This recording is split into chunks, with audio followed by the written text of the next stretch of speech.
I should like to state at the start that I am not now and never have been a communist.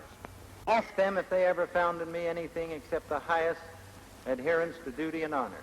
If I am lying, I should go to jail. If Mr. Chambers is lying, he should go to jail. I am not and never have been a communist.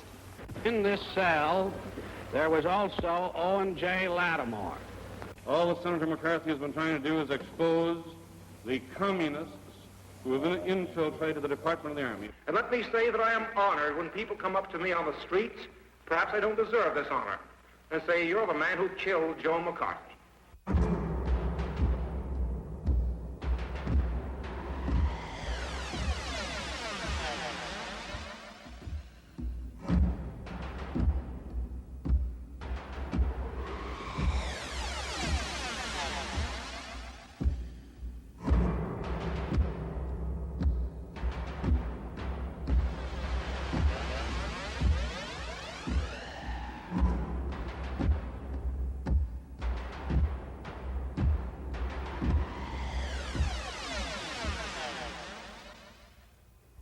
The rapid decline of the power and prestige of the United States undoubtedly will be recorded by future scholars as one of the most amazing events in history.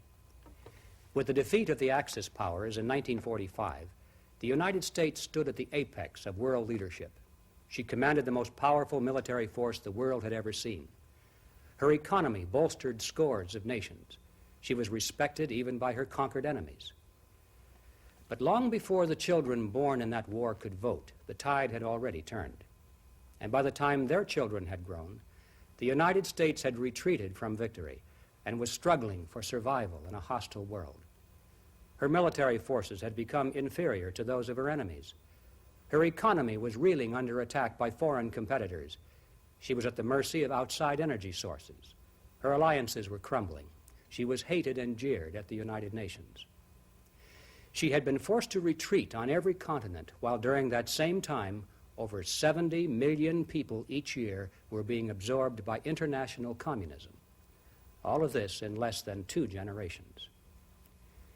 Now the question is why? The accepted view in many circles is that it just happened that way. There were no particular reasons except the normal changing currents of history in an era of rising expectations. There is, of course, another view, a view that is more skeptical of the supposed blind forces of history, and which sees events as caused by people with motives and goals and long-range plans. This is the conspiratorial view of history, as opposed to the accidental view, and it is the conspiratorial view that we shall present in this program. It's our specific purpose to explore the possibility that America, but by the subversion factor.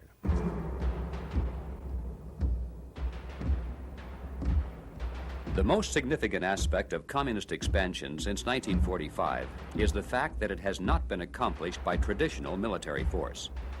These countries were not conquered by external invasion of Soviet troops, but by internal terrorism, revolution, and subversion by people who were citizens of each target nation.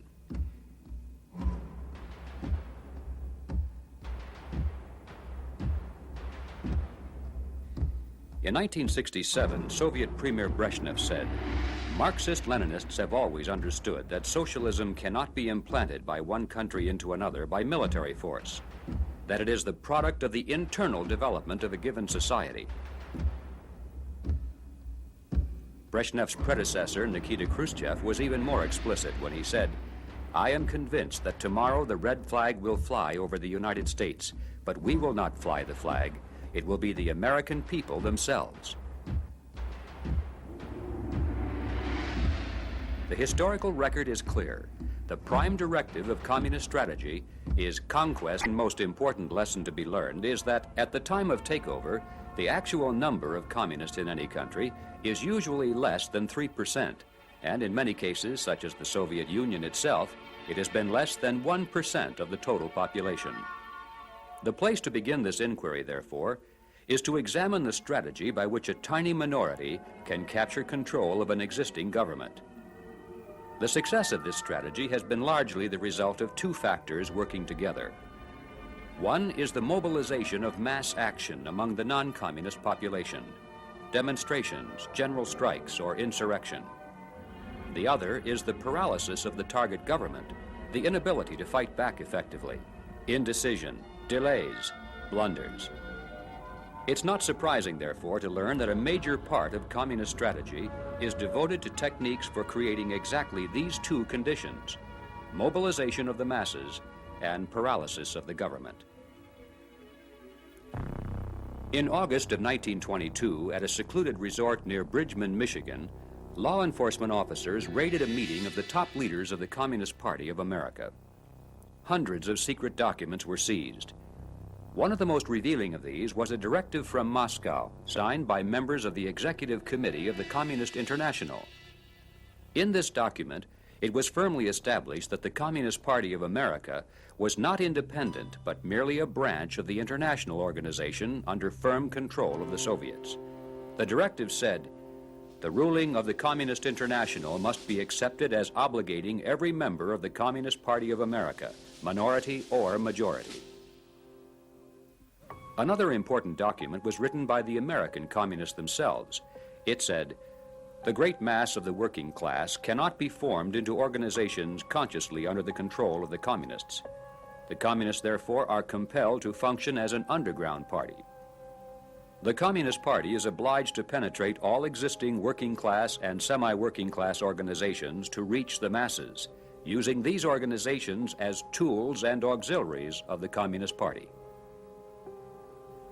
The directive made clear that under favorable circumstances, it would be desirable to allow the Communist Party to come out in the open and to appear as a political party.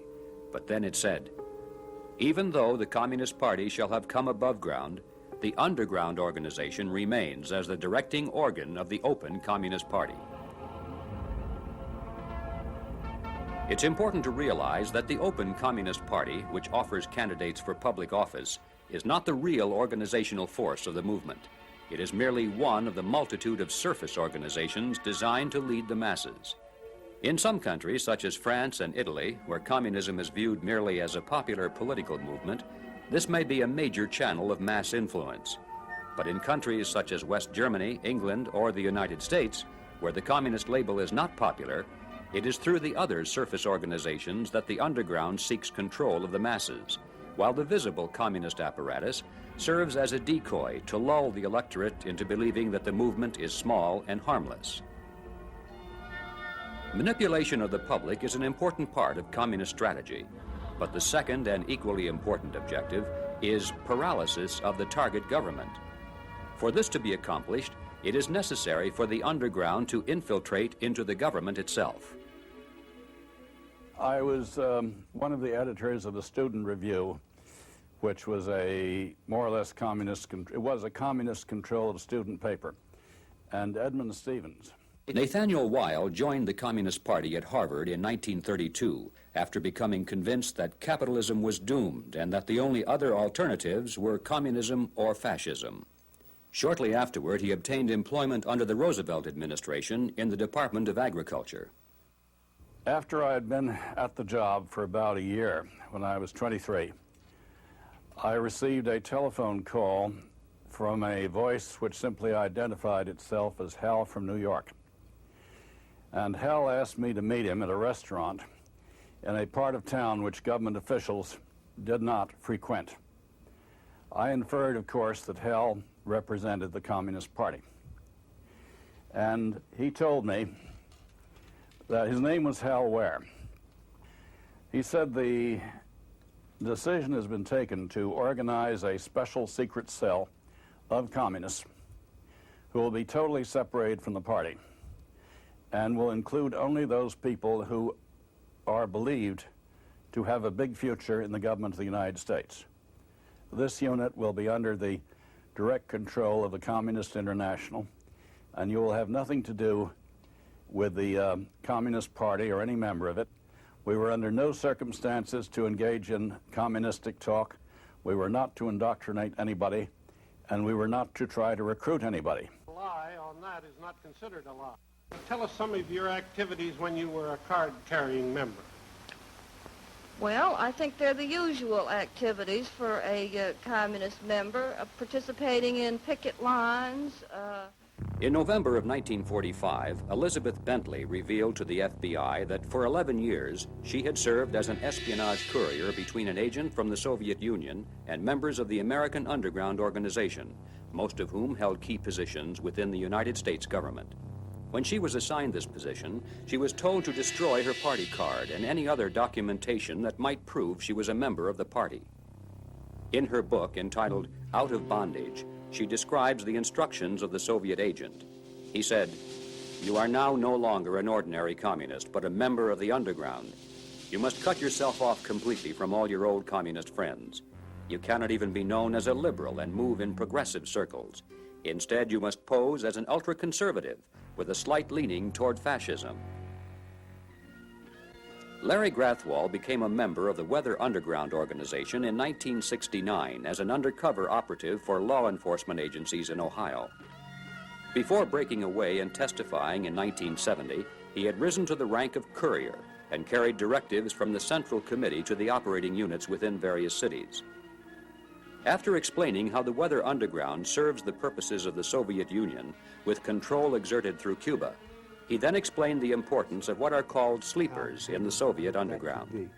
However, I can tell you that while I was with the Weathermen, we had certain people that were recruited out of universities that were not allowed to attend meetings, that were dealt with on an individual basis by the person that recruited them, and the idea was for this person's record to be absolutely clean so that he or she could work themselves into key positions of authority and responsibility and therefore be able to do a lot of damage at the right time. Obviously, it would be best if they were in the government somewhere, but or in public utilities, but really it was sort of like you go on and make your career as best you can. And when the time comes, we'll let you know. So this person could be a vice president or a president of a corporation, multinational or otherwise. Primarily, it was to keep them out of the limelight and keep their records clean. Law enforcement was an area they'd like some of them to get into. As a result of the testimony of scores of individuals from within the communist movement, we're able to get a clear picture of one of the most important components of the underground structure. This is the elite corps, the moles in high places. They have special assignments that require deep cover, and they're considered too valuable to risk being exposed, even to the rank and file of dedicated communists who themselves may belong to other parts of the underground. The important question, of course, is to what extent has this communist underground been successful? Lies the history of subversion by bribery, blackmail, or terrorism. But the subversion of government from within government is a gigantic subject by itself. And it is to that history that we shall turn our attention next. The Communist Party in the United States was officially established in 1919, only 2 years after the Bolshevik seizure of power in Russia. During the following 2 decades, over 100,000 American citizens flocked into the party. Unemployment and economic depression had convinced them that capitalism was crumbling, and a fear of the rising specter of fascism led them to embrace what they believed was the only alternative. By 1941, when the United States and Russia became allies in World War II, many people viewed American communists as merely patriots and socialist dreamers. And it was in this atmosphere of benign acceptance that the party consolidated its penetration into government. In fact, attempts even to investigate communism were firmly opposed at the highest level. The National Maritime Union was then under control of the communists, it's not now, and they were putting their operatives on ships, and they had a network of intelligence. Robert Morris, for many years, has been a key figure in the anti-subversion program of the federal government. He was chief counsel to the Senate Internal Security Subcommittee, and during World War II was the officer in charge of the counterintelligence unit of the 3rd Naval District in Washington. After describing how President Roosevelt had ordered the Navy to allow Communist Party members to serve as radio operators with access to secret military communiques, Mr. Morris then turned to the subject of Soviet defector Viktor Kravchenko. So we had to meet him clandestinely, and he was with the Soviet Purchasing Commission. And he had with him evidence substantial for that purpose, but instead they were using it to build up a large navy in the post-war period to take on the British and the Americans. And I had extensive evidence of that. When Morris brought this information to the attention of his superiors, he was met with cold indifference, was transferred out of intelligence work, and sent to a battle station in the Pacific. Went down there and gave him all the evidence because Kravchenko was standing by, ready to give more information. So I thought it was quite a coup. And 2 days later, I received orders to get out of the country with only 2 days' notice. Apparently, it came to the attention of the White House. The White House didn't want anyone checking up on what the Russians were doing here. The Office of Strategic Services, known during the war as the OSS, was created to carry out clandestine operations against the Axis powers. It was headed by General William Donovan. It is now known that Donovan, instead of screening out members of the Communist Party, actually made contact with party functionary Eugene Dennis and recruited OSS personnel directly from communist ranks. In Yugoslavia, the OSS vigorously supported the communist resistance forces under Joseph Broz Tito and cut off all supplies to the anti-communist forces under Draza Mihailovic. At the end of the war, the Nazis attempted to surrender to General Mihailovic and to the Americans, but the Allied command refused the offer and insisted that the surrender must be made only to Soviet troops, thus ensuring that Yugoslavia would be in communist hands. Back in the United States, when the FBI provided General Donovan with evidence that some of his OSS personnel were members of the Communist Party, he replied, "I know they're communists. That's why I hired them." After the end of World War II, the OSS became the CIA. Roosevelt issued an order to the Civil Service Commission that investigators were forbidden to ask any questions concerning the communist backgrounds or communist affiliations of any applicant for the federal service. Otto Otepka, for 36 years, was an internal security specialist for the federal government. In 1953, he became chief security evaluator for the State Department. This included, of course, people in such key components of the government as the Office of Strategic Services. One of the most ridiculous things I ever heard of as a part of the relaxation of the security procedures then in effect by the Roosevelt administration was an attempt by the president to allow the Soviet Union to have an NKVD office in Washington, D.C., while in reciprocity, the United States would be allowed to have a branch of the OSS in Moscow. Now, when one knowledgeable studies the composition of the OSS from its inception, who would be ahead in that situation? Obviously, the Soviet Union. Why is that?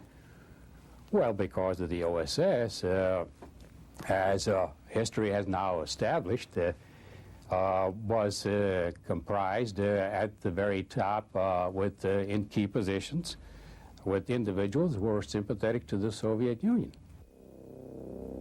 Many of the early recruits by such events as the Hitler-Stalin Pact of 1939, the Soviet invasion of Finland, and the bloody purges by Stalin. The innocent idealists dropped out of the party, but by this time many of their comrades had become hardened revolutionaries and continued to follow. Some of those who left the underground came forward to tell their story, and it is through their testimony that we have learned about those who remained behind. Whittaker Chambers was one of those who broke away. Chambers revealed that for 14 years he had been a dedicated communist and had acted as liaison in Washington for a group of communists who held high-ranking positions in the federal government. Elizabeth Bentley was another one who broke from the party in disillusionment. She had held a position similar to that of Whittaker Chambers and had dealt with many of the same people. We were getting information from the Army, particularly the Air Corps, from the Treasury, from the State Department, from the OSS, from the CIA. Whittaker Chambers and Elizabeth Bentley described the existence of 3 underground groups, or cells. The oldest of these was the Ware Cell, formed by Harold Ware, an official of the Department of Agriculture. The Silvermaster Cell was under the direction of Nathan Gregory Silvermaster, an official of the Farm Security Administration. And the Perlow Cell was headed by Victor Perlow, an official in the Treasury Department. Over 80 persons were identified by name as part of this espionage network. The following is but a brief sampling from that list. Harry Dexter White, Assistant Secretary of the Treasury, First U.S. Director of the International Monetary Fund, author of the Morgenthau Plan for the dismantling of post-war Germany, member of the Advisory Committee of the OSS. Laughlin Curry, Administrative Assistant to President Roosevelt, Specialist on the Far East, Personal Presidential Envoy to China. Harold Glasser, Assistant to Harry Dexter White in the Treasury Department, U.S. Economic Advisor to Foreign Governments, Advisor to Secretary of State George Marshall, helped determine which countries would receive U.S. economic aid. Major William Ullman, United States Air Force, Materiel and Service Division in the Pentagon, access to restricted military information, document photography specialist for the Silvermaster Cell. Also named were Frank Coe in the Treasury Department, John Apt in the Department of Justice, Nathan Witt, Henry Collins in the Department of Labor, Sonia Gold in a Congressional Investigative Committee, and in the OSS, Maurice Halperin, Donald Niven, Duncan Lee, Helen Tenney, J. Julius Joseph, and Donald Wheeler. But perhaps the best-known name of all was Alger Hiss. Ask them if they ever found in me anything except the highest adherence to duty and honor. Then the committee can judge and the public can judge whether to believe a self-discredited accuser whose names and aliases are as numerous and as casual as his accusations. The other side of this question is the reliability of the allegations before this committee, the undocumented statements of the man who now calls himself Whittaker Chambers. I don't hate Mr. Hiss.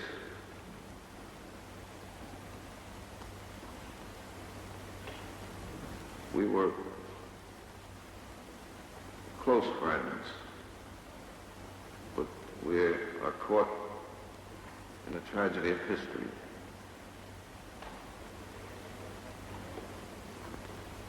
Mr. Hiss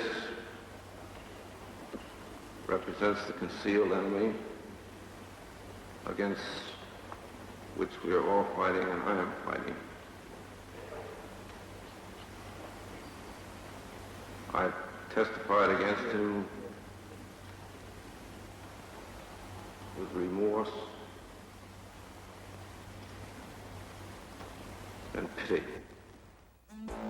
Alger Hiss began his government career as a law clerk for Supreme Court Justice Oliver Wendell Holmes. Later was employed in the Department of Agriculture, moved to the State Department, and rose rapidly to the rank of Assistant Secretary of State. Was official advisor to President Roosevelt at Yalta, where major decisions were made affecting the fate of post-war Europe and China. Supervised the writing of the United Nations Charter. Was chairman and acting Secretary General at the founding meeting of the UN. In 1939, was identified as a communist agent by 2 independent sources, the French Intelligence Service and Whittaker Chambers. The reports were ignored and he was promoted.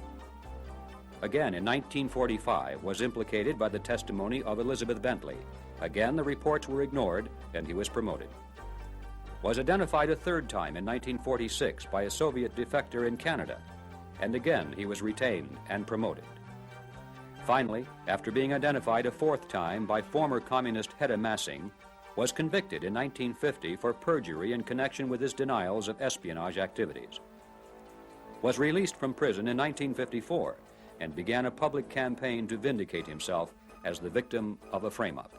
In the years following the conviction of Alger Hiss, Nathaniel Weil became yet one more former member of the Soviet underground who testified that to his personal knowledge, Hiss was guilty as charged. The answer to that is that I attended with Hiss probably, at a guess, 30 meetings of the cell. The cell never contained more than 8 or 10 members while I was in it. And I would also meet them at parties, so that I knew Hiss, even though I did not like him too well. I don't mean I disliked him. I mean he impressed me as a cold, calculating person who had a certain fanaticism about him, a lack of the human qualities that what one likes. But I knew him well, so there was no problem in my mind as to identification. I was not guilty of any of the things Mr. Chambers charged, except that I knew him briefly. Were you ever a communist? No, didn't happen to be. It is estimated that for every person exposed by the testimony of former communists, there are many more that have remained undetected. Elizabeth Bentley stated in 1952 that while she was in the espionage groups working in Washington under Soviet direction, groups that were so important that not even she was allowed to learn of their identities. Neither of these cells have ever been exposed. In September of 1949, the Soviet Union successfully detonated its first atomic bomb. Western scientists were stunned because of earlier predictions that Soviet nuclear technology was at least a decade behind the United States. The story of how the Soviets so quickly acquired this technology begins with the American Lend-Lease program during World War II. Great Falls, Montana was the location of the U.S. Air Force Base that was used for Lend-Lease air shipments to Russia. Major George Racy Jordan was the officer in charge of this operation from 1942 to 1944. In his book, From Major Jordan's Diaries, he revealed that in addition to the expected crates of food and machinery, the Soviets also were being sent large numbers of black suitcases, which he was told were diplomatic luggage. Becoming suspicious, on one occasion he conducted a surprise inspection of these suitcases and found every one of them to be filled with such documents as maps of military installations and harbors, blueprints for weapons under development, photocopies of tens of thousands, and countless file folders bulging with official documents of the federal government. Written across the front of one folder were the words, "From Hiss." It contained hundreds of military reports. One suitcase contained scientific and engineering documents, highlighted with such strange-sounding words as fission, cyclotron, proton, neutron, heavy water, uranium. Included also was a map labeled Oak Ridge, Manhattan Engineering District. And attached to these materials was a handwritten note on official White House stationery addressed to Anastas Mikoyan, the number 3 man in the Soviet Union. The note was signed by Harry Hopkins, the American official in charge of the Lend-Lease program, President Roosevelt's personal advisor and friend.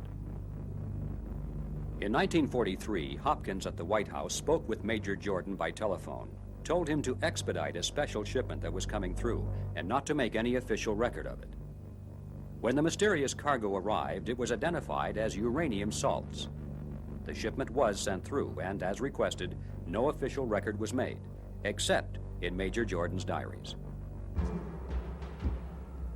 In September of 1945, a Russian code clerk named Igor Guzenko, assigned to the Soviet embassy in Ottawa, approached Canadian officials and asked for political asylum. This is the only photograph of Guzenko ever released to the public, and it was not published until after his death in 1982. While working at the Soviet embassy, Guzenko had become dismayed by the fact that his superiors already were preparing for a new war following the defeat of Germany, a war against the entire non-communist world.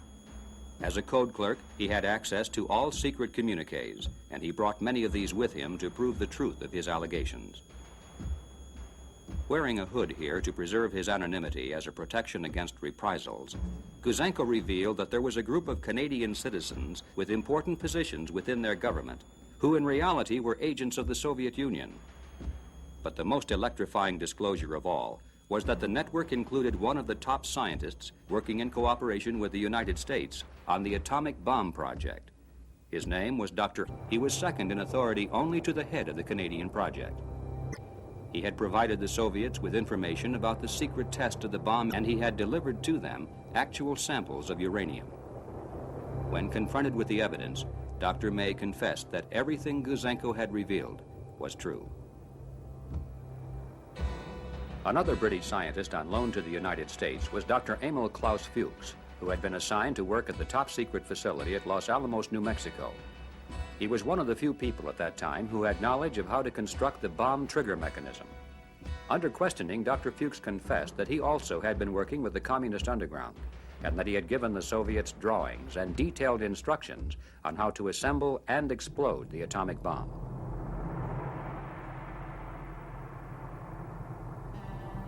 The confession of Dr. Fuchs led investigators to an American chemist by the name of Harry Gold, who was the man who hand-delivered the vital documents and drawings to the Soviet Vice Consul in New York. When Gold was confronted with Dr. Fuchs' testimony, he too confessed, and this led to the exposure of a network of American citizens who were in a position to channel top-secret nuclear information into Soviet hands.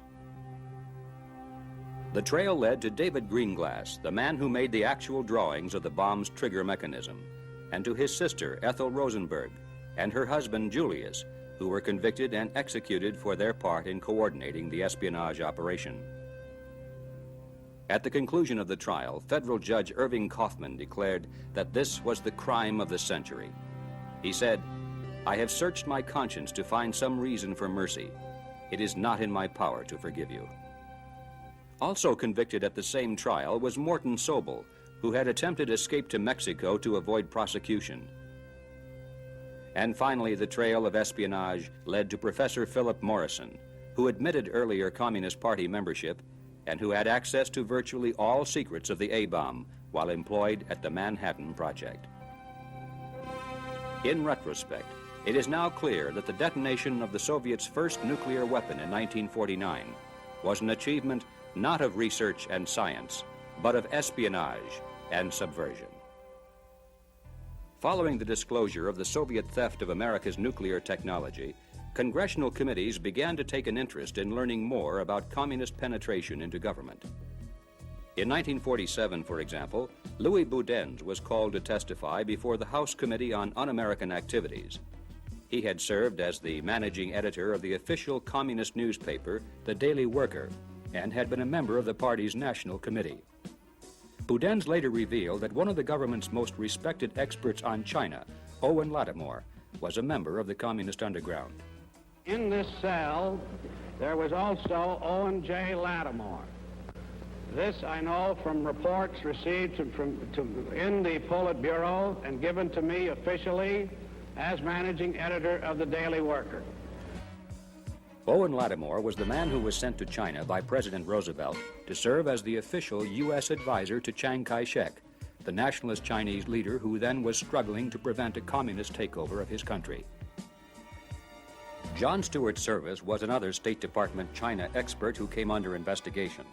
In 1945, Service was found responsible for transmitting hundreds of classified and top-secret documents to the staff of Amerasia magazine, a communist-controlled publication. There they were copied and transmitted to the Soviet Union. Service was reprimanded for indiscretion, but not released from employment. In fact, he was later promoted to head of the State Department's Information Service. The Senate Subcommittee on Investigations uncovered evidence of similar problems in the government printing office, where many classified documents are printed and distributed. Also in the Voice of America program, which was designed to reflect the American viewpoint through radio broadcasts in Europe. And in the American Overseas Libraries, which were part of the State Department program, supposedly to combat communist propaganda abroad. The CIA and its predecessor, the OSS, came into the spotlight on numerous occasions. In 1952, the head of the CIA, General Walter Bedell Smith, stated publicly that he was sure there were communist agents working inside his organization. No less than 3 defectors from the Soviet KGB have stated that this is so. They are Anatol Golitsyn, Yuri Nosenko, and Mikhail Golanevsky. Although their testimony has been clouded by controversy, the fact remains that there never has been an outside investigation of subversion in the CIA. The military is another critical branch of government that never has been investigated for possible communist penetration, even though there is evidence that serious problems may exist. In Italy, for example, in 1967, Giorgio Rinaldi confessed that he had been part of a Soviet underground operation involving 300 officers in NATO, some of whom were American military officers. In 1954, Lieutenant Colonel Yuri Rastorov of the Soviet Secret Police sought political asylum in the West. He had been the director of Soviet espionage operations in Tokyo. After coming to the United States, he revealed that he personally had worked with several members of the American Military Intelligence Service. In 1964, Swedish Air Force Colonel Stig Wennerstrom admitted that for 14 years he had transmitted information to the Soviets regarding nuclear strike capabilities of NATO and the United States. When asked where he obtained this information, he replied that it was from the head of the American Intelligence Service at the Pentagon. Turning to the legislative branch of government, Senator Barry Goldwater in 1975 was interviewed on television and revealed that communists had infiltrated into the office staffs of as many as 9 members of Congress. This information, he said, came from the CIA commission of which Vice President Rockefeller was a member. I was told when I was flying to the funeral of Chiang Kai-shek with Vice President Rockefeller that his committee had learned of instances where the offices of senators had been infiltrated by Soviet agents or Soviets or something. I said, "Are you going to publish that?" He said he would, but it was never published. I asked him once why it wasn't. He said, "I was requested not to publish it." Now that you've asked me, I'm going to... It was never revealed who requested the Vice President not to release these findings. Infiltration into legislative staffs is a major accomplishment for the Soviets. But even more important is the placement of agents into the legislature itself, men who are legally elected to office. In 1961, the House Committee on Un-American Activities published a report entitled "The New Role of National Legislative Bodies in the Communist Conspiracy." This report revealed that a number of communists, posing as Republicans or Democrats, had been successfully elected to the state legislature of Washington, the Michigan Senate, and the United States Congress, and that the Communist Party had boasted of its role in helping to elect candidates in a number of states, including California, Ohio, New York, and Illinois.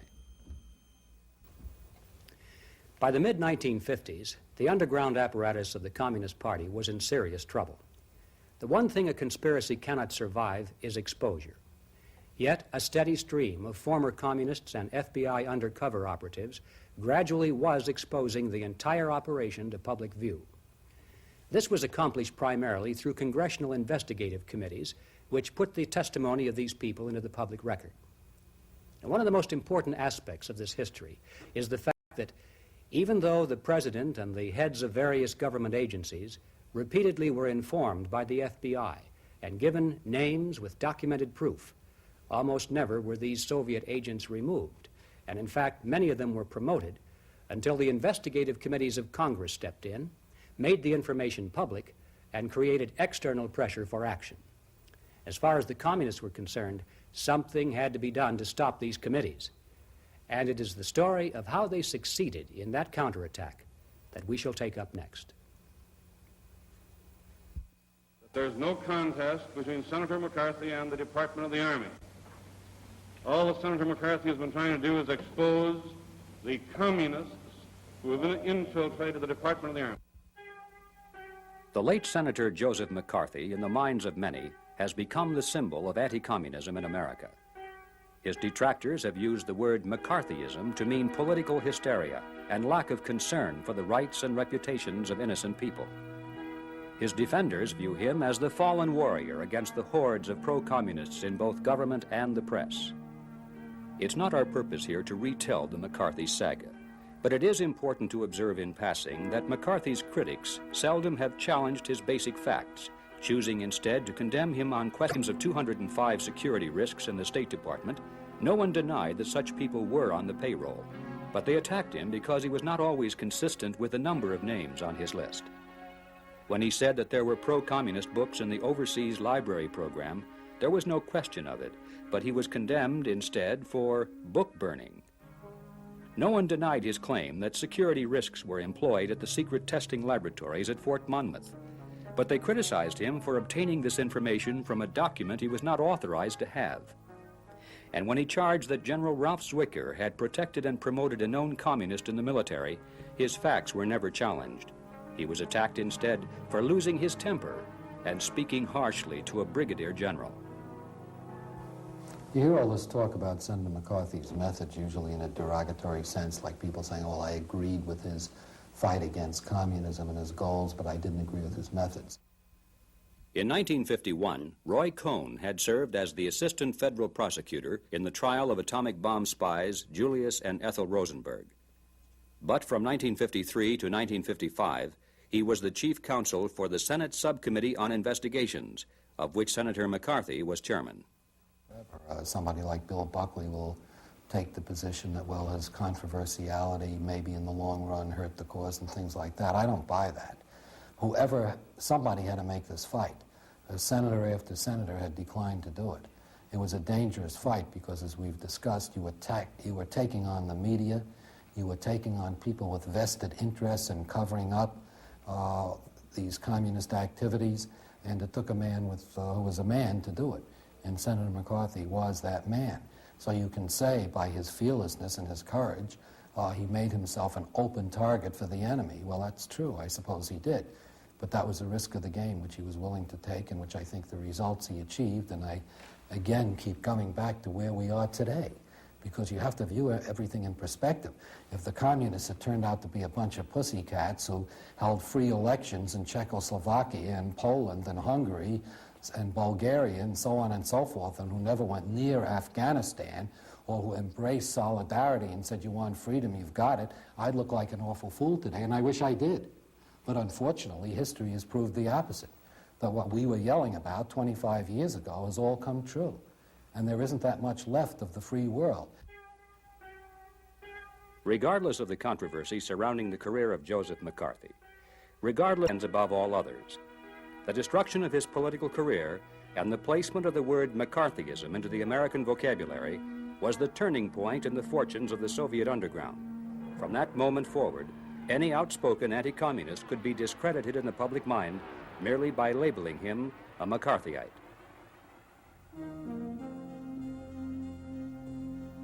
The next phase of the campaign against internal security was to convince the general public that communism is not an internal threat to the United States, but that investigative agencies of our own government are. Members of the Soviet underground have worked diligently to promote this point of view through a host of non-communist organizations which they control. Their public pronouncements do not call for the defense of communism, which would be unpopular, but instead for the protection of civil liberties, freedom of association, and the right to political dissent. One of the first organizations to serve this function was the American Civil Liberties Union. It was formed in 1920 by Roger Baldwin, who publicly advocated the right to overthrow the government by force and violence. He also said, I am for socialism, disarmament, and ultimately the abolishing of the state itself. Communism is, of course, the goal. In a letter to an associate, Baldwin gave this advice. He said, we want also to look like patriots in everything we do. We want to get a good lot of flags, talk a great deal about the Constitution and what our forefathers wanted to make of this country, and to show that we are the folks that really stand for the spirit of the Constitution. Among the founding membership of the ACLU were such notables as William Foster, who later became the head of the above-ground Communist Party, USA, Felix Frankfurter, who later became a Supreme Court justice, Dr. Harry Ward, of the spokesman for the Communist Party. It was inevitable that the ACLU would become the first non-communist organization to oppose the investigative committees. It carried out a public opinion campaign in favor of the censure of Senator McCarthy, and by 1960 had made the abolition of the House Committee on Un-American Activities one of its primary objectives. One of the functions of the ACLU is to provide free legal services. Most of its officials are lawyers, and many of them belong to an organization known as the National Lawyers Guild. The National Lawyers Guild was formed in 1937 with the assistance of the American branch of an agency of the Soviet Comintern. It has been described by the communists themselves as a transmission belt for the Soviet underground. A committee of Congress officially declared it to be the legal bulwark of the Communist Party. Members of the National Lawyers Guild have provided legal defense and, in some cases, financial assistance to such groups as the Weather Underground Organization, the Puerto Rican FALN terrorists, the Black Panther Party, the American Indian Movement, and the Symbionese Liberation Army. In 1975, William Kunstler and other members of the National Lawyers Guild offered their support to the leaders of the West German terrorist Red Army Fraction, better known as the Baader-Meinhof Gang. They even attempted to send a team of lawyers to Germany to aid in their legal defense. One of the members of that team was Ramsey Clark, former Attorney General of the United States. Perhaps the most conspicuous group within the National Lawyers Guild has been the New York law firm of Rabinowitz, Boudin, and Standard. Leonard Boudin is the father of Kathy Boudin, one of the leaders of the Weather Underground Organization. Victor Rabinowitz, his law partner, has been identified as a member of the Communist Party, and their law firm is an official agent of Cuba in United States courts. By the early 1950s, the Communist Party had launched 3 additional organizations designed to build public opposition to the investigation of communism. The first of these fronts was called the Civil Rights Congress, which used the theme of defending minority rights as a means of raising money for the legal defense of Communist Party leaders. The second was the National Committee to Abolish the Un-American Activities Committee, in which 7 of the 13 national officers were identified members of the Communist Party. The third was the Emergency Civil Liberties Committee, officially cited in 1958 as a communist front. Frank Wilkinson has been an organizer for both the National Committee to Abolish the Un-American Activities Committee and the Emergency Civil Liberties Committee. On 2 separate occasions, he has been identified in congressional hearings as a member of the Communist Party. Wilkinson currently is head of a new organization, the National Committee Against Repressive Legislation, and is sought after as a public speaker, particularly on college campuses, where he is presented merely as an advocate of civil liberties.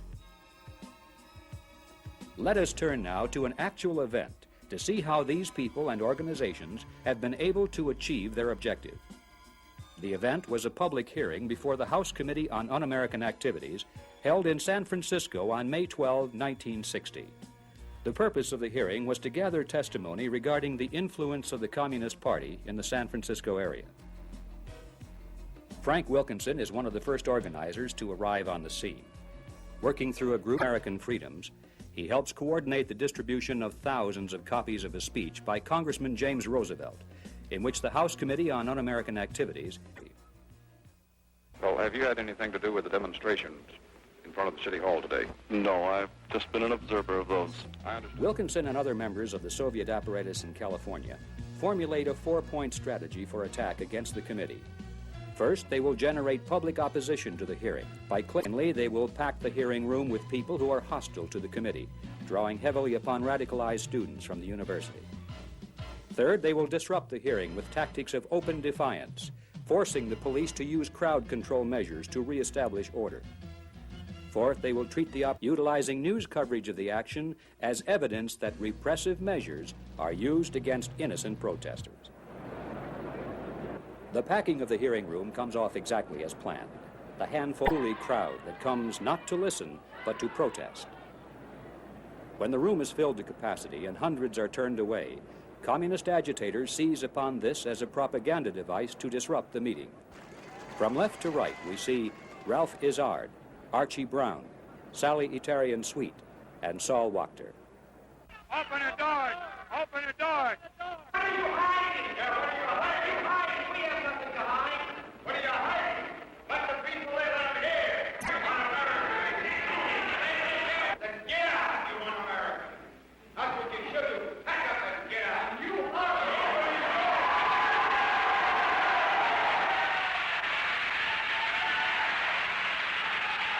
Open the doors. Here comes the Goose Squad. This is Americanism. Watch this Americanism in action. Wow, watch this Americanism in action. Watch this American. Dog.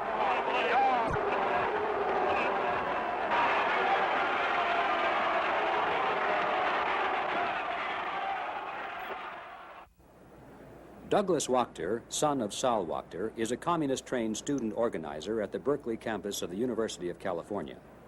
He also was an official delegate to the Communist Party's recent annual convention. Pleading the Fifth Amendment when asked about his party membership, he presents himself not as an agent of a foreign power, but as a patriot whose only concern is to defend the Constitution. I cannot cooperate with the committee in answering any such questions. I feel I have an obligation as a citizen of this country to preserve the Constitution, and I do not feel I can do so in good conscience by allowing the House Un-American Activities Committee to inquire into my beliefs or associations. On the second day of the hearings, California State Assemblyman Philip Burton addresses a rally of protesters and calls for the abolition of the committee. His sister-in-law, Michelle Burton, was an official delegate to the 1962 Communist World Youth Festival in Helsinki.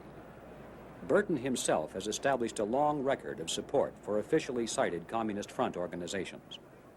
Philip Burton later would become a member of the United States Congress. William Mandel is a well-known news commentator over radio station KPFA. In due course, he is called to testify about evidence of his role in the Communist Party as an instructor in tactics. If you think that I am going to cooperate with this collection of Judases, of men who sit there in violation of the United States Constitution, if you think I'll cooperate with you in any way, you are insane. This question has no purpose other than to harass me. When I was asked this question last in 1943 by the late Joe McCarthy, and let me say that I am honored when people come up to me on the streets, perhaps I don't deserve this honor, and say, you're the man who killed Joe McCarthy. Because I happened to appear on the first day of the book-burning hearing, and I did my best to conduct myself in the manner which I'm conducting myself today. If there were any such evidence against me under any law, the proper authorities could move against me. This body is improperly constituted. It is a kangaroo court. It does not have my respect. It has my utmost contempt. And I am not going to answer that question, sir. By noon of the second day, the unruly crowd has grown to such proportions that it now blocks access to other rooms in the City Hall, and the jeering and chanting interfere with proceedings in courtrooms on the third floor.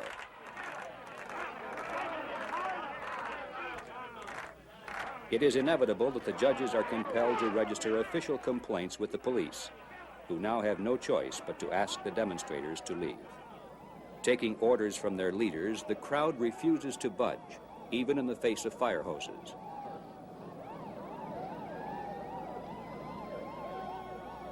The result is a media event of great proportions, as the protesters are unceremoniously removed, one by one.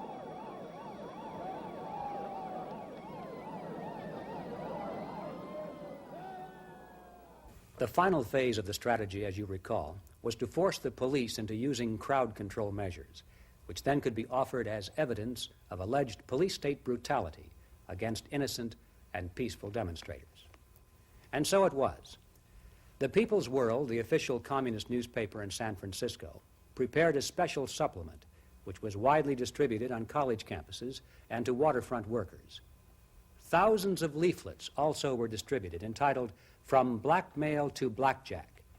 The leaflets said that students were peacefully demonstrating and defending the most cherished American freedoms when fire hoses, clubs, and blackjacks were used against them, without warning and without provocation, to browbeat and smash the public opposition to the House Committee on Un-American Activities.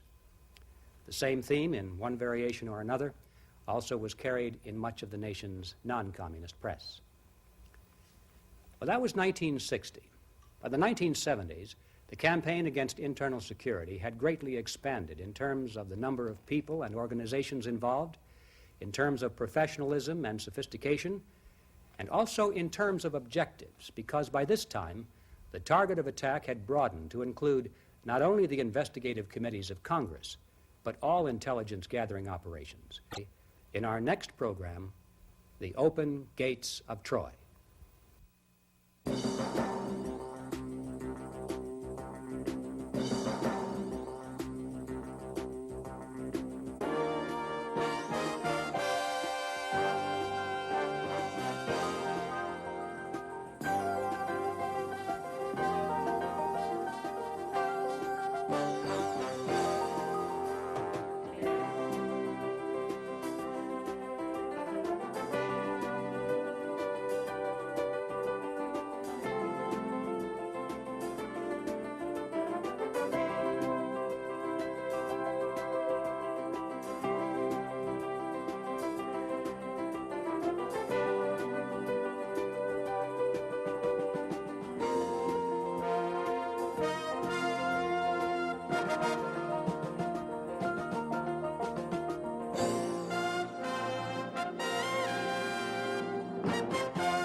What they were doing there was making bombs.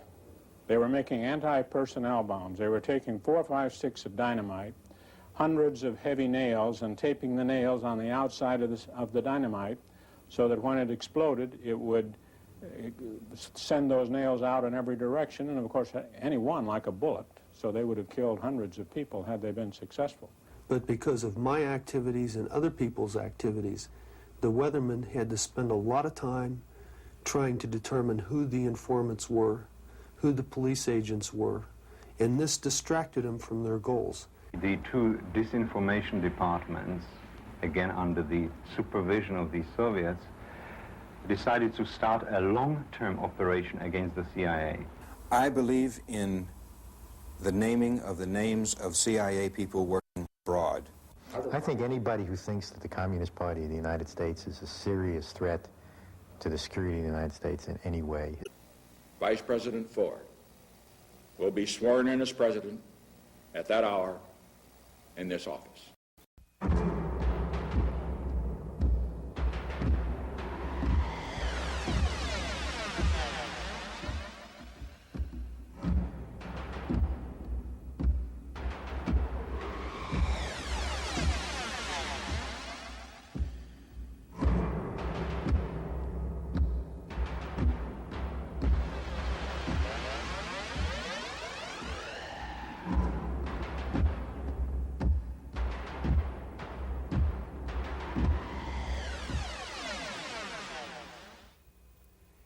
In the 1st century BC, it was the Roman poet Virgil who immortalized the story of the Trojan horse.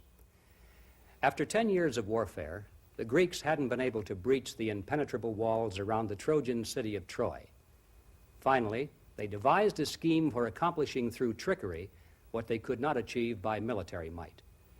They built a large wooden statue of a horse and placed it outside the city gates, supposedly as an offering to the gods and a tribute to the Trojans, who were led to believe within its wooden belly.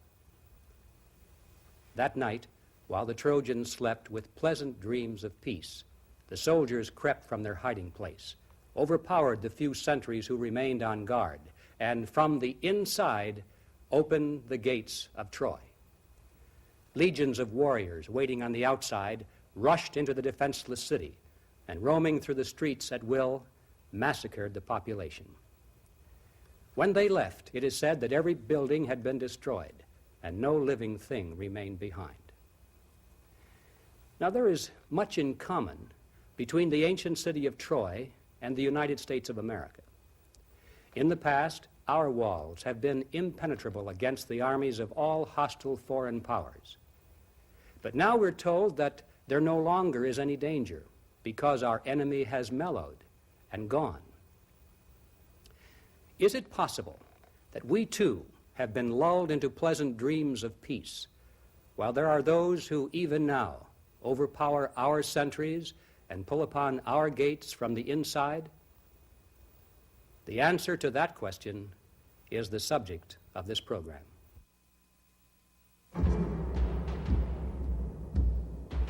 In Part 1, entitled Moles in High Places, we pose the proposition that America's retreat from victory since the end of World War II was the result not of a confusion factor, but of the subversion factor. We reviewed the official Soviet strategy for utilizing subversion as a method of conquest from within. We took a look at the record of early communist success in penetrating into the highest levels of our government. We saw how these disclosures were met with indifference or hostility from the executive branch, the courts, and Congress itself. We saw men who were blatant security risks continue to rise in federal employment. And finally, we documented the process by which the Soviet underground in the 1960s launched a successful campaign to disrupt and discredit the investigative committees of Congress. By the 1970s, the drive against internal security was ready for the next stage of development. In June of 1971, Daniel Ellsberg and Anthony Russo of the Rand Corporation were charged with espionage and theft of government property when they delivered for publication certain highly classified documents, which became known as the Pentagon Papers. The publishing of these documents provided the Soviets with an effective anti-American propaganda weapon in Southeast Asia, and also gave them the key to our secret diplomatic code, a key they could use to decipher hundreds of older messages recorded and stored for just such a breakthrough. Ellsberg and Russo claimed that freedom of the press gave them the right to obtain and publish these documents. A team of National Lawyers Guild attorneys was assembled for their defense, and the head of this team was Leonard Boudin of the law firm Rabinowitz, Boudin and Standard, a registered agent of Cuba. Also active in the defense was an organization called the Institute for Policy Studies. Sometimes described as a think tank for the left, the Institute for Policy Studies is headquartered in Washington, D.C. It has served as a clearinghouse for disgruntled or disloyal government employees to leak information to the press that will damage our diplomatic or military operations in other countries. One of the founders of the Institute for Policy Studies was Richard Barnett.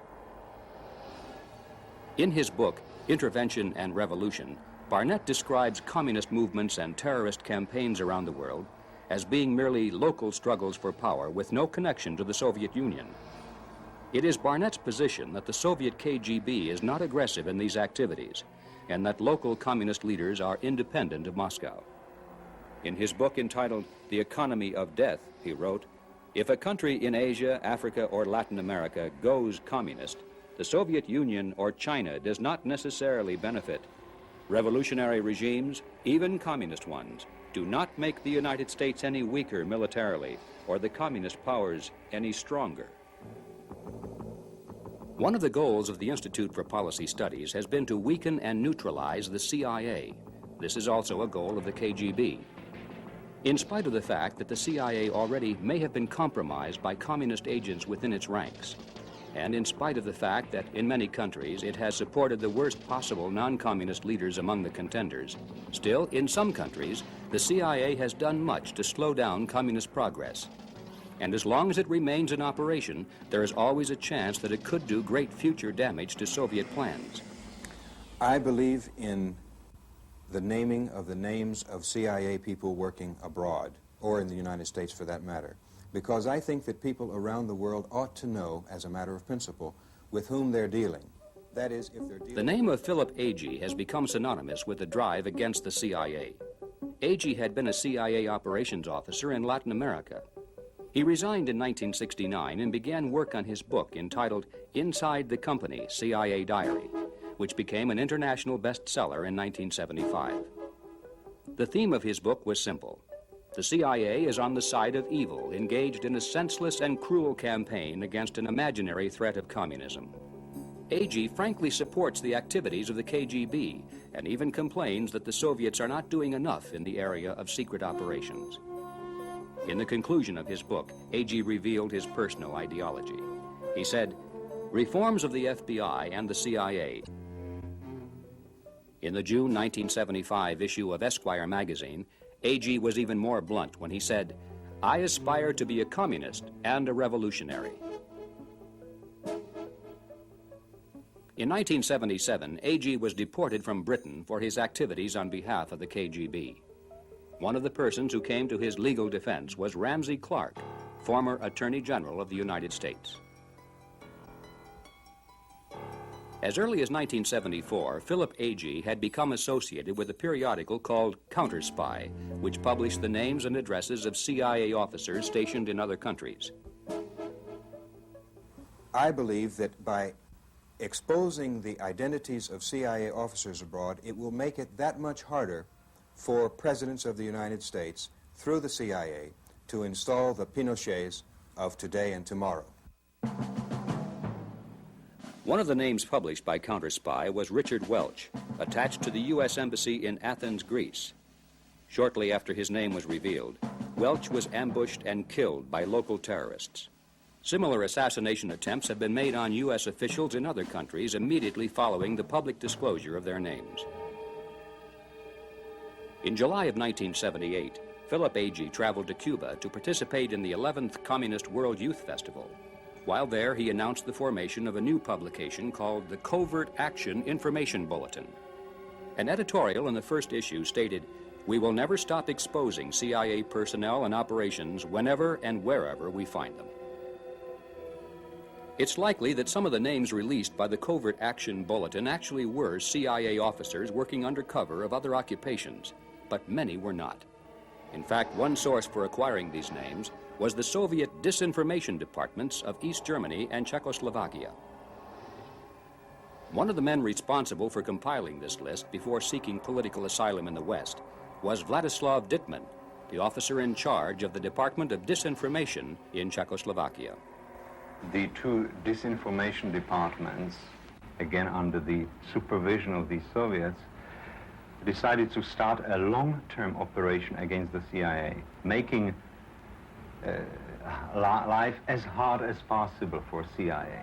That is to label many American diplomats, politicians, cultural representatives abroad as CIA agents and paralyze their positions. Specifically in 1966, the first major operation was to prepare a book which is called Who is Who in CIA. Shortly after coming to the United States, I found this book in many bookstores. I have it at home. Covert Action Bulletin, or is this AG's group, the group? Yes, that's right. It's one of the major sources of information about CIA man. Of course, that's ironic because that is a communist disinformation. Another anti-security organization headquartered in Washington, D.C. is called Security Studies. It is directed by Morton Halperin, who traveled to England with Ramsey Clark to assist in the legal defense of Philip Agee. Halperin previously had been employed in the National Security Council as the senior assistant to Henry Kissinger. Halperin, in fact, was the man who personally prepared the Pentagon Papers for the government before they were illegally transmitted to the press. Later, he spent 5 months working with Leonard Boudin and other members of the National Lawyers Guild as a special consultant in the defense of Ellsberg and Rousseau. Mr. Halperin has become another prominent spokesman for the point of view that there is no threat of communism, that we can best combat the secret operations of the KGB by ourselves doing everything in the open, and that there is no need for us to be concerned over Marxist-Leninist movements in any country. Absurd. The notion that there is a Marxist-Leninist conspiracy in the world, in light of the very, very substantial differences between various countries who call themselves Marxist-Leninists, is absurd. I think the only people left who take Marxist-Leninism seriously are American right-wingers who have a need for seeing a conspiracy opposed to them. And I think during our interview, Mr. Halperin remained soft-spoken and composed while discussing questions of civil liberties and constitutional rights. But when we asked him about the Communist Party connections of his associate Leonard Boudin, this was his reply. That's absolute nonsense, and you know that's absolute nonsense. Mr. Boudin can speak for himself about his past affiliations, but I think that's, first of all, totally irrelevant to the question of the defense of Daniel Ellsberg, and also absolute nonsense. Leonard Boudin has been a member of the National Lawyers Guild probably for the last 30 to 35 years. He's been... Mr. John Reese is editor and publisher of Information Digest, an internationally recognized bi-weekly report specializing in matters of Soviet covert operations against the United States and the free world. It's very interesting to note that in the trial of William Miller and Mark Felt, who were two senior officials of the FBI, harassed in the courts under the Carter administration for their efforts to stop terrorism, a stipulated document was entered into the court record which said that Leonard Boudin had been a secret member of the Communist Party USA. Now, I think this is important, Mr. Griffin, that it was a stipulated document, and that in legal terms, I understand, is one that was agreed by both the attorneys for the defense and for the prosecution. Mr. Halperin denies that the Communist Party is an arm of international conquest. He portrays it as merely another political party, interested only in sharing power, not capturing it. I think the Communist Party is, like the Republican Party, a political party. I think there may have been people in it as there may have been people in other political groups who took orders from foreign powers and who may have violated some laws of the United States. And if they did, the government has the right to investigate them. Anyone can become a Republican or Democrat. Could anyone join the Communist Party? I did not understand the function of this interview was to discuss the Communist Party, and I don't think I have anything useful to say on the subject. Now these people come up and they advocate something, but they don't advocate it as a communist. They advocate it as a distinguished professor or a former foreign service officer or somebody who served in the National Security Council, and they're taken at face value with what they're saying. And they are succeeding in making a wrong presentation of the state of the world today. And I say give them all the liberty in the world, but identify them so that when they do talk, we know who they are and that it's the voice of Moscow speaking and not the voice of our American academe. In January of 1977, Morton Halperin became chairman of a new organization called the Campaign for Political Rights. It was launched at a 3-day meeting held in Chicago, sponsored by the National Lawyers Guild. When we asked Mr. Halperin about the role played by the National Lawyers Guild, again he became upset by the question. I think when you attempt by asking questions about was the Campaign for Political Rights started by the Lawyers Guild, which will then be followed by a question of did I know that the Lawyers Guild was named by the California Un-American Activities Committee as a communist front, that the only conceivable purpose of such questions is to attempt to smear organizations and to discredit their work by tenuous and illegitimate connections which are absolutely irrelevant to what they're doing and can serve no other purpose than pure McCarthyism. That brings us up to date in terms of the more prominent individuals and organizations which have been working to dismantle our internal security system. The names have changed over the years, but the methods and the rhetoric have not. Now, in spite of the fact that this campaign has been going on now for well over 30 years, and in spite of the fact that it enjoys the backing of a major foreign power with almost unlimited funding and full-time professional leadership, still, many Americans are of the opinion that somehow we have survived the attack. Surely someone in government is watching these things. That, of course, is a comforting thought, but unfortunately it is not a reflection of reality. We shall take a hard look at that reality in the next part of this program.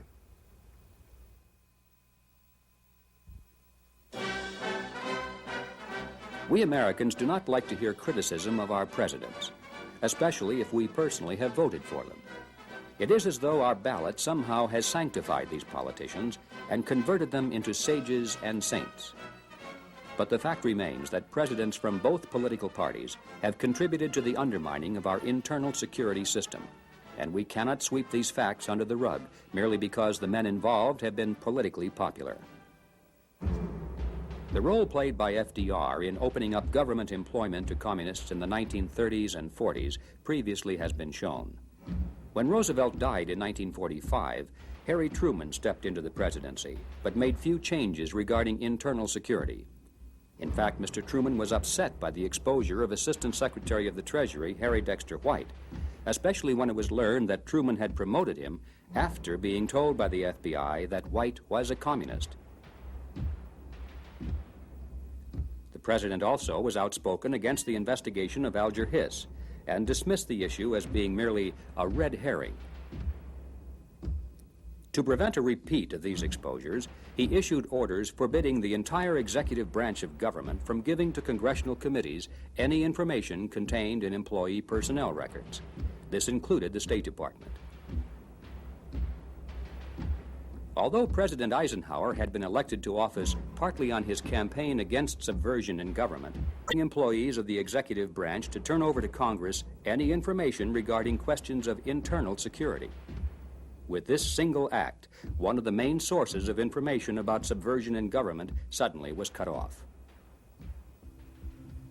The Supreme Court also has played an important role in the destruction of our internal security. For example, in 1956, communist organizer Steve Nelson was sentenced to prison for violating the Pennsylvania Sedition Act. But then the Supreme Court ruled that the Pennsylvania law was unconstitutional because supposedly it had been superseded by the federal Smith Act.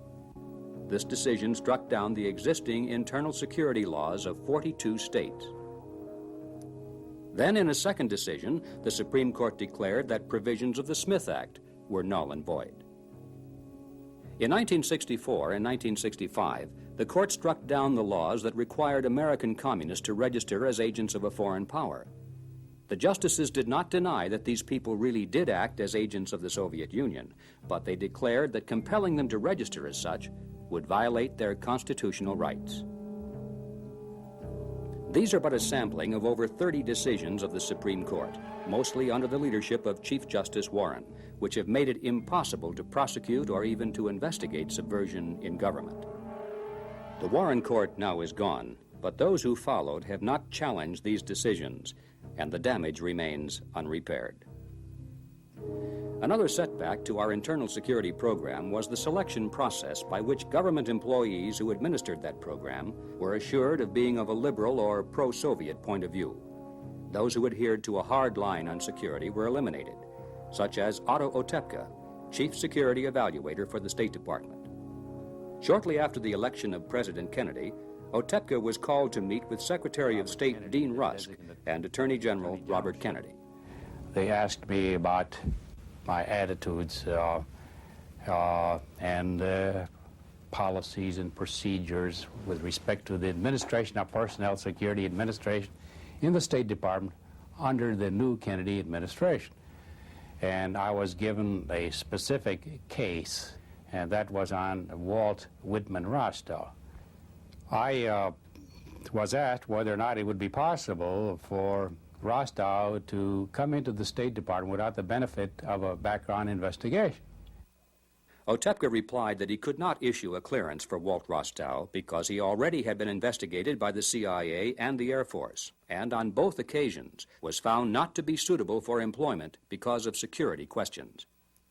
This made the Secretary, and particularly Bobby Kennedy, very unhappy, and Kennedy said, in referring to the decision of the Air Force to turn Rostow down on a prior occasion, he said, "Those Air Force generals who did this are a bunch of jerks."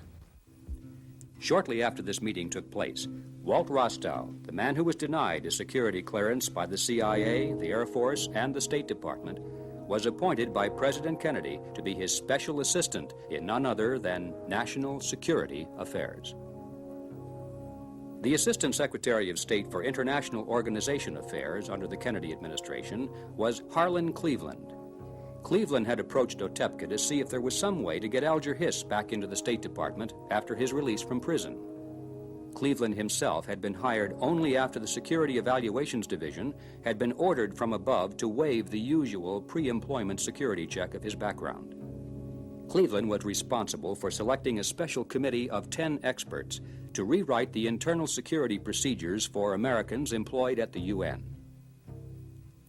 They were all allies and associates of Alger Hiss. The 10 people that I mentioned earlier, who Cleveland wanted on his committee to reform security procedures. They reformed them all right. They abolished them. In 1963, Otto Otepka was called to testify before the Senate Internal Security Subcommittee. One of the disclosures made in that testimony was the case of William Wieland. Wieland had been a State Department officer in charge of Cuban affairs. He played a key role in shaping the U.S. pro-Castro policy during the critical days of Castro's takeover in Cuba. Otepka had discovered that Wieland, at the time of obtaining employment in the State Department, had concealed information about his past, including an unresolved allegation that he had been connected with the Cuban Communist Party. Otepka also discovered that Wieland had concealed evidence that Castro was a communist. There was just a preponderance of evidence showing that Fidel Castro was a communist. Yet, William Wieland was advising his superiors, John Foster Dulles, and then when he died, Christian Herter, that there was no evidence that Castro was a communist, and that we should seek an accommodation with Castro and get rid of that right-wing dictator, Batista. When all of this was brought out in my evaluation report, I found out, that is, that Wieland had his supporters upstairs who immediately came to his rescue, who didn't want these facts to come out. The strategy of the State Department was to force Otepka's resignation. his file's assignment was to index the congressional record.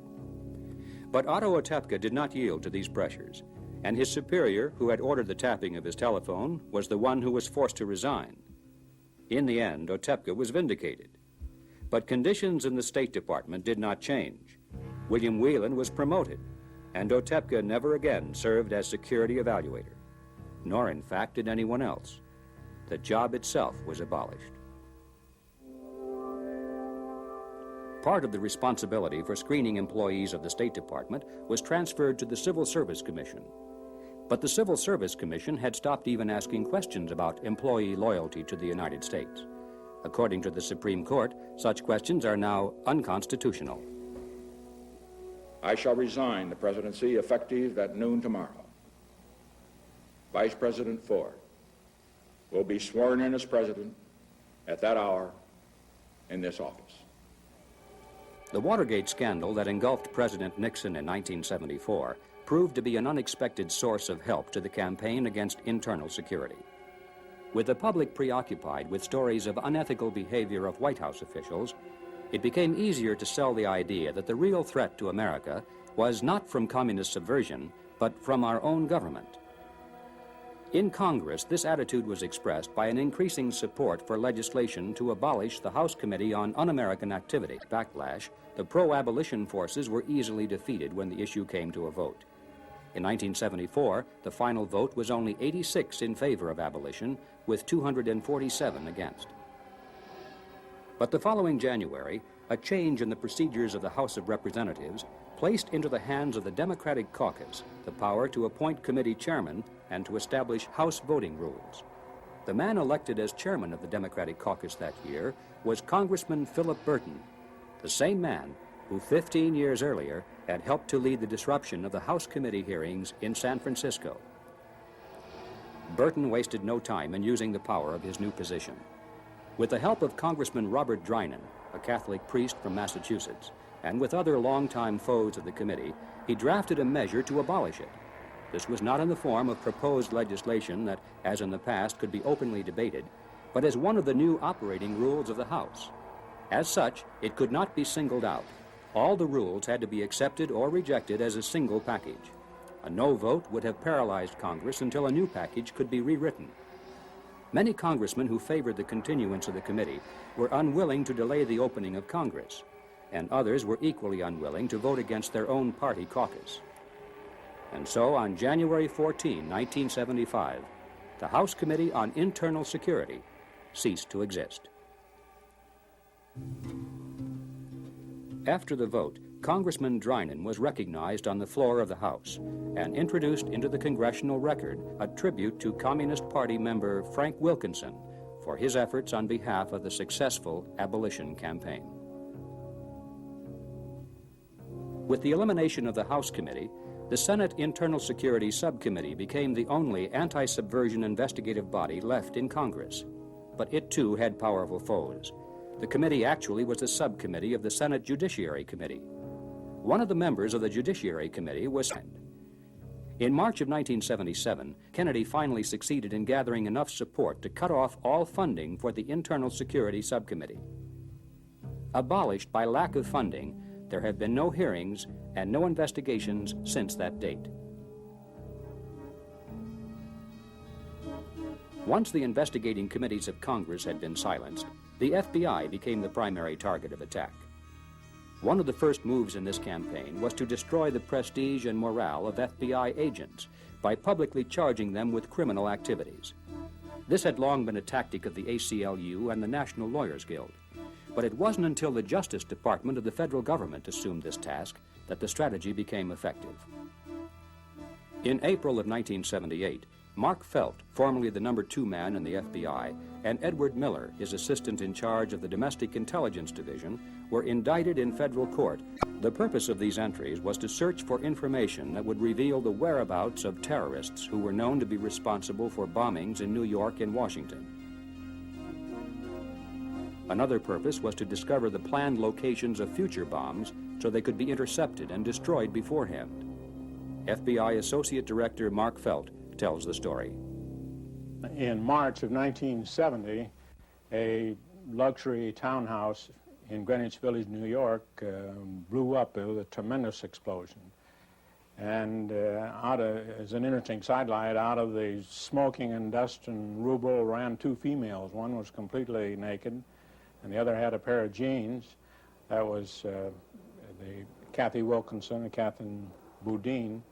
They went to neighbors and got clothes and eventually were spirited out of the country to Cuba. But the interesting thing, and most people don't know this and they should, what they were doing there was making bombs. They were making anti-personnel bombs. They were taking 4 or 5 sticks of dynamite, hundreds of heavy nails, and taping the nails on the outside of the dynamite so that when it exploded, it would send those nails out in every direction, and of course, any one like a bullet. So they would have killed hundreds of people had they been successful. I was very concerned, and at that time, I authorized FBI agents to enter the apartments of 5 members and supporters of the Weather Underground, trying to search for information that would tell us where the next bomb was going off, or what their plans were, or where the fugitives were, intelligence information.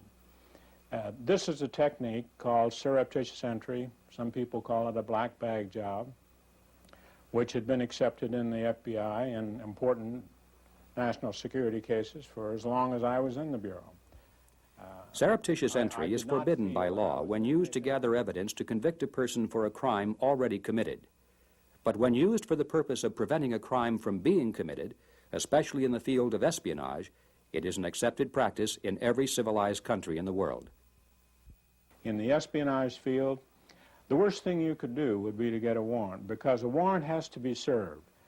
And if you aren't in your apartment when we come to serve a warrant, we have to leave a copy of it attached to your front door. So if you're a Russian spy, what does that tell you? That tells you they're on my tail. I better stop what I'm doing. I better pull back. From the counter-espionage standpoint, you can't let the enemy know what you're doing or how much you know. So in 1977, the Civil Rights Division of the Justice Department, under Attorney General Griffin Bell, pressed formal charges against FBI agents in New York, claiming that the use of surreptitious entry into the apartments of members and supporters of the Weather Underground had violated their constitutional rights. I happen to know that the Civil Rights Division was recommending the indictment of from 50 to 60 FBI agents in New York as a result of this investigation. Well, that was, at that time, was when I felt I had to do something. So I came forward and made a public statement and said that I had authorized those, that if anyone was responsible, I was responsible. Ed Miller, who was another Bureau official, came forward a few days later and said pretty much the same thing.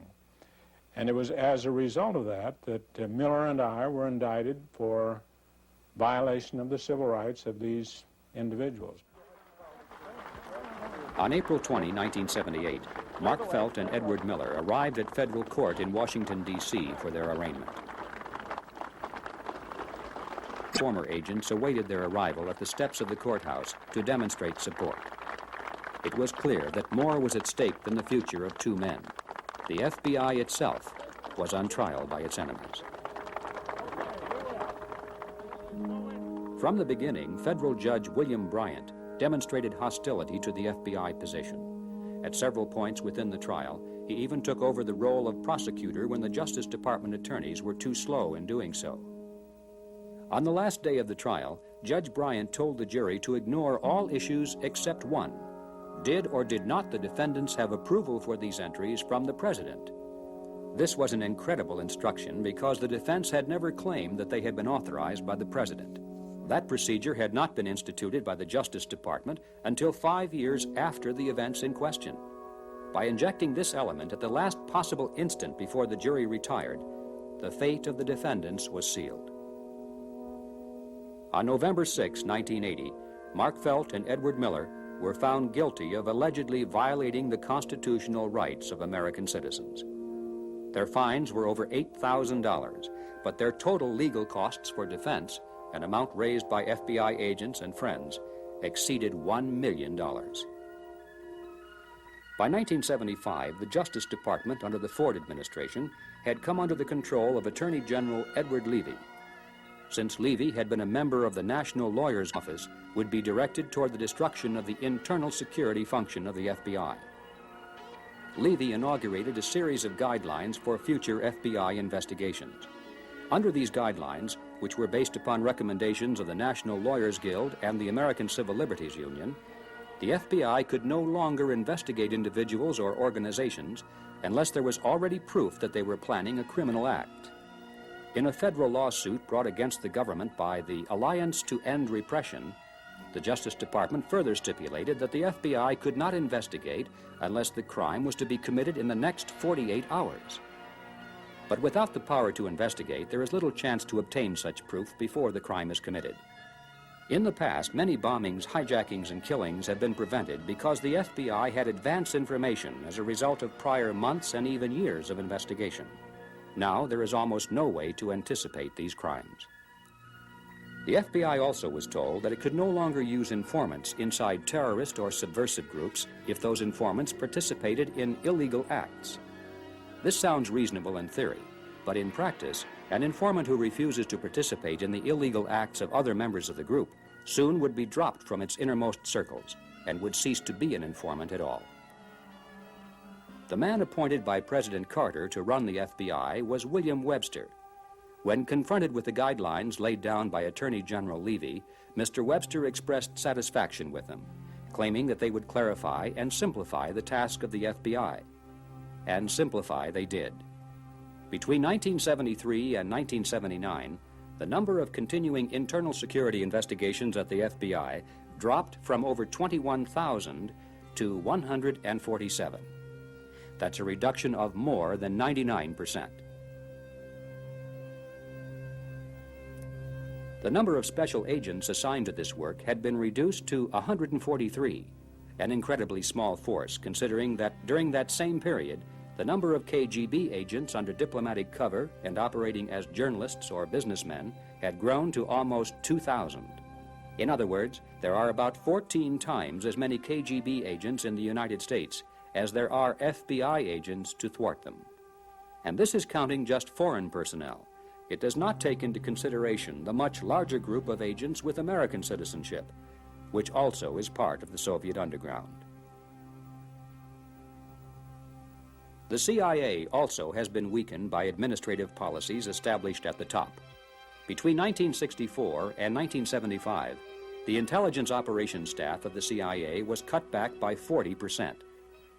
Then in 1977, President Carter appointed Admiral Stansfield Turner as director of the CIA. After assuming office, Turner further emasculated the agency by firing 900 of the most experienced intelligence officers that remained. The intelligence agencies of friendly governments abroad are now hesitant to share information with the CIA or the FBI because their confidential documents could be given to the very people who are named in them. This as a result of the Freedom of Information Act. The threat of assassination of CIA officers in other countries, triggered by such organizations as Philip Agee's Covert Action Information Group, has made it difficult to recruit new foreign agents abroad. The morale of the agency is now at an all-time low. Even if a decision were made today to reverse all the crippling policies, it would take many years to rebuild an experienced, efficient, and high morale intelligence operation. Although protecting the country against its enemies is a function of the federal government, state and local police agencies also have a legitimate interest in subversion, particularly as it may lead to acts of local insurrection or terrorism. And so these agencies also have come under heavy attack from the ACLU and the National Lawyers Guild. The tactic has been to raise the cry of police spying and to institute lawsuits designed to force these agencies to destroy their files and to stop the surveillance of communist activities. In 1973, for example, the New York City Police Department was forced to destroy 80% of its files relating to internal security, including information on Puerto Rican extremists. 2 years later, the Puerto Rican FALN terrorists exploded a bomb in Francie's Tavern, killing 4 and injuring more than 50 people. And on New Year's Eve, 1982, they exploded 4 bombs in Lower Manhattan and Brooklyn. The FALN has claimed responsibility for more than 100 bombings in the previous 8 years, that have killed or injured scores of Americans. Had the New York police been able to continue the surveillance of violence-oriented groups, it is possible that this carnage could have been prevented. In Chicago in 1979, during a trial in which radical leftists were suing the police for investigating them, allegedly because that was a violation of their right to privacy, the federal judge ordered the police to turn over their files on the FALN terrorists to the attorney representing the radicals. The attorney, Jonathan Moore, was a member of the National Lawyers Guild, and 3 of his law partners were members of the above-ground branch of the Weather Underground organization. These files included police analysis of FALN bombing patterns and predictions of future targets which were to be given extra police protection, everything the terrorists needed to know to counter the police. In April of the following year, copies of these police files were discovered in an FALN hideout in Milwaukee. Confidential police files show, among other things, the sources of information. Even when the names of these people have been omitted, often it's easy to determine by other data in the files who the informant is. This results in that person being expelled from the group under investigation, or in some cases, exposed to the danger of physical harm or death. In Los Angeles in 1982, involving a case in which the police were being sued by the ACLU, acting in the name of the Coalition Against Police Abuse, the attorneys demanded a complete list of all ranking ex-officers now employed in the nuclear power industry, a blueprint of all organizational units within the police department showing the detailed function of each, and a list of names of all the officers in each of these units. The intended use of this information can only be imagined, but it clearly would not be for the benefit of law enforcement. Because of the legal harassments of this kind, state and local police agencies have been forced to curtail or to abandon the surveillance of communist activities at the local level.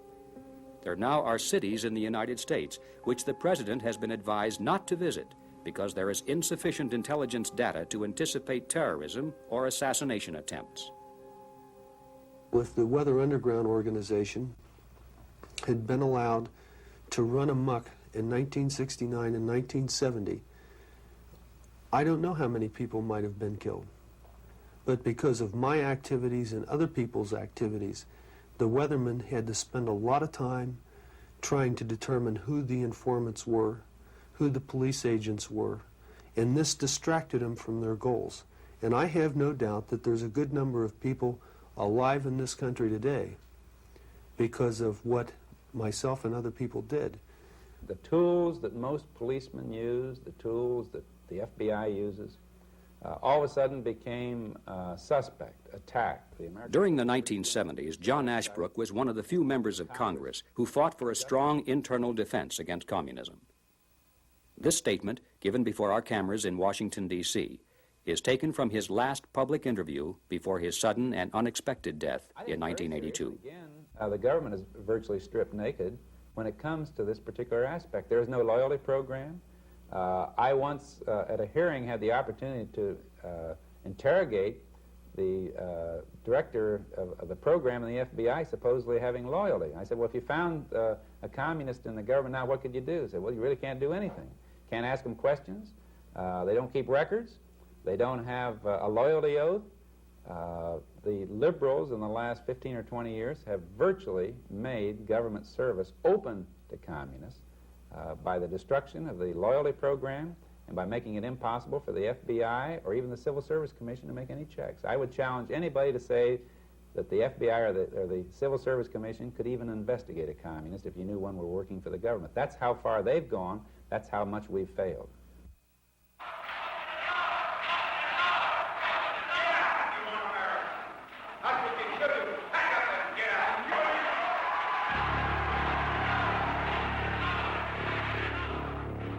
If you think I'll cooperate with you in any way, you are insane.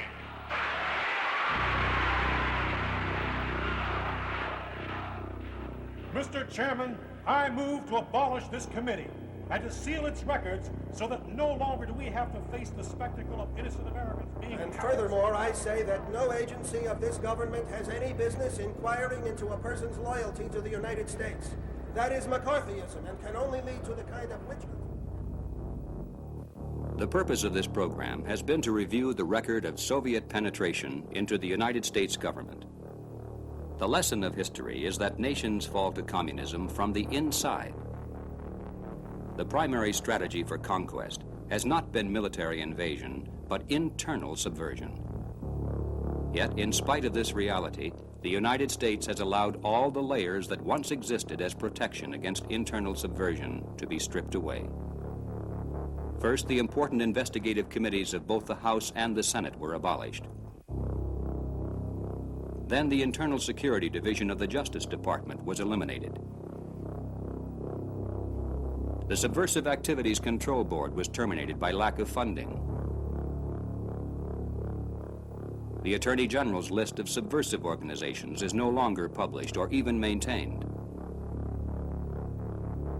The counterintelligence units of the armed forces have been severely limited.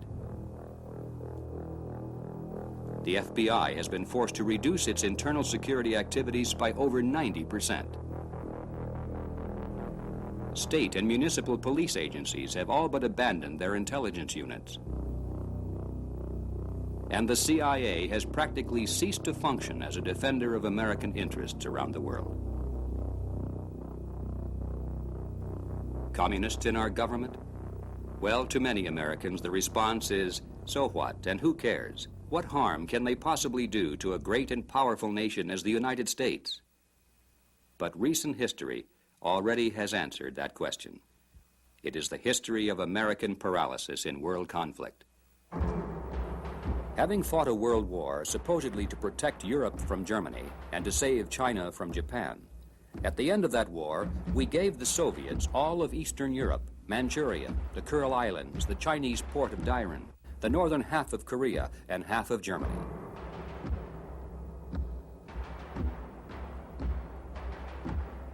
In Yugoslavia, we guaranteed the success of communism by throwing our weight behind the Stalinist Tito in his fight against the pro-Western Mihailovich.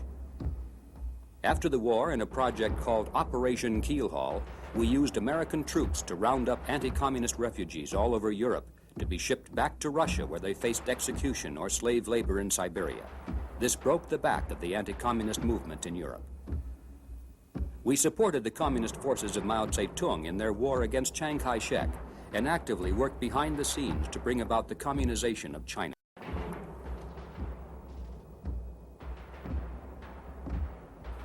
We created the United Nations and staffed the Secretariat with communists from the State Department.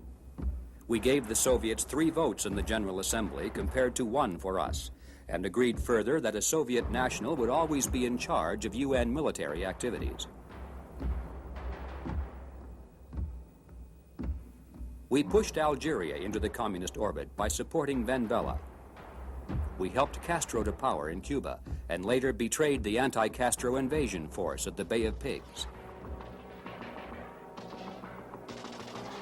In Korea and Vietnam, we denied our military forces the option of victory.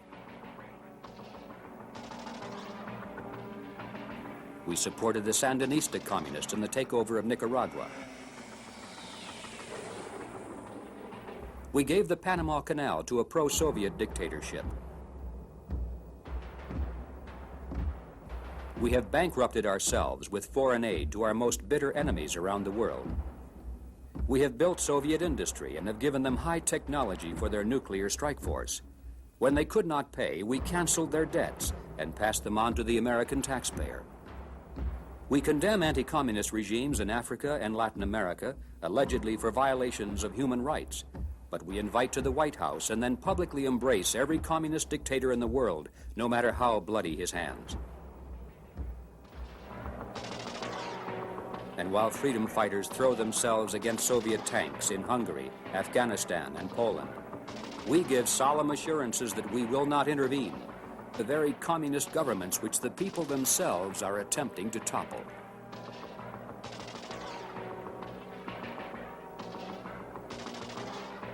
The hard reality is that communism would not be a major force today without the massive help received from the United States government, and that America's retreat from victory since World War II is the result not of a conjunction factor.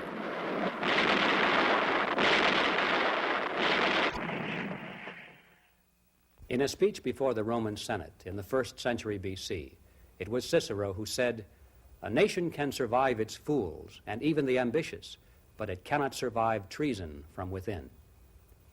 Now, it's not popular today to use the word treason, because that implies what we all dread, a state of war. But the truth is, whether we like it or not, we are at war, and we do have enemies outside our gates and inside who are sworn to our destruction. This is a new kind of war we face. We can't pick up our rifles and rush off to a foreign land to engage in open combat. The battle this time is here, in America itself. And the enemy doesn't wear a uniform or speak a strange language. He is from our country's best families and most prestigious universities. He's not found behind barricades, but in business and science, in the media, the pulpit, the classroom, and in government itself. How many of them are there and exactly where are they? We don't know. And that's the problem. Under present conditions, we have absolutely no way to find out. Now, Americans traditionally are jealous of their liberties, and it's proper that we should be vigilant against government encroachment into our private lives. But we have allowed our enemies to take advantage of this legitimate concern and to use the Constitution as a shield for treason. We must realize that there's no such thing as absolute freedom. For every right, there's an equal and opposite restraint. To have freedom of assembly, we must deny the right to yell fire in a crowded theater. And to have a system of political freedom for all, we cannot allow totalitarians the freedom to destroy the system itself. The Constitution was never intended to be a national suicide pact. And so the first step back to safety and sanity is to restore, as rapidly as possible, all the layers of internal protection that have been stripped away. This must begin in Congress, with legislation to reverse the offending Supreme Court decisions. Then the Freedom of Information Act must be overhauled to exclude internal security cases. The restrictive FBI guidelines need to be revised in favor of national security, and the congressional investigative committees need to be reactivated. Now, in 1981, the Senate did establish a subcommittee on internal security and terrorism under the chairmanship of Senator Jeremiah Denton. Now, that was a good start, but hampered by lack of funds and a limited staff, the committee has not been able to extensively investigate any aspect of subversion inside the United States. It needs to be funded and strengthened. Now, the CIA says that it's a hostile world out there, and we need a CIA to counter the activities of the KGB. But we do not need people running it who think the best way to oppose communism is to set up a socialist regime with communists in it. Of one thing we can be certain. Presidents may come and go, and some may say the right things during election campaigns. But after they assume the office, they'll become engulfed by a giant bureaucracy which will provide them with advice, select the information they receive, and carry out their orders. Until there is a major clean-out in Washington, we can be sure that presidential intentions, no matter how pro-American, will be subverted. Something somehow will go wrong with the best of plans. Until the underground is exposed and routed, there isn't the slightest chance that any president or even the Congress can reverse the disastrous trend of the past 40 years. And if we do not reverse that trend, not only will we push the rest of the world into communism, but we ourselves will become the ultimate prize of Soviet conquest. I know these are extremely hard and unpleasant thoughts, but frankly, it's time for us to face the truth, no matter how ugly it may be. The truth is that the subversion factor is the single most important reality in current world affairs. And the fact that many Americans have never even heard about it is an indication of how successful it has been. If we are to survive in freedom, we must strip the Soviet underground of its constitutional camouflage and also its advantage of secrecy and deception. We must expose its goals, its tactics, and its agents to public view.